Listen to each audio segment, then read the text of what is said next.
আমার আল্লাহ বলে এই জমিনটা আমি পুরায়া তামা বানা দিব। এই জমিনের মধ্যে যত পানি আছে পানিগুলো আমি আল্লাহ পুরায়া ছাই বানা দিব।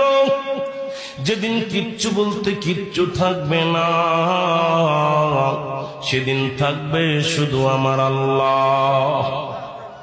আজকে কার জন্য সুদ খাও, কার জন্য ঘুষ খাও, কার জন্য ব্যভিচার করো, কার জন্য অন্যায় করো রে মন, কার জন্য তোমরা এত বাহাদুরি করো?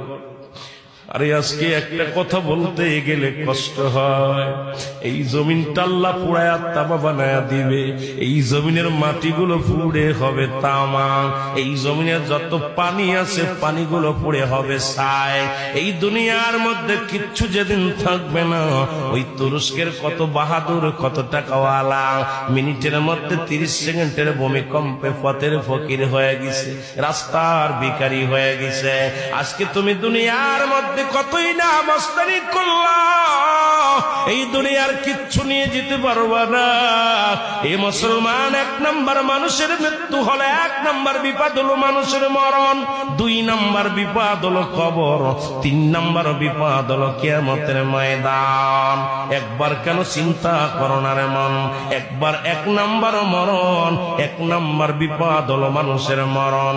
এই মরণের পেয়ালা পান করতে হবে, এর মধ্যে কোন সন্দেহ নাই। জোরে জোরে চিল্লায়া বলা যাবে না, ঠিক কিনা?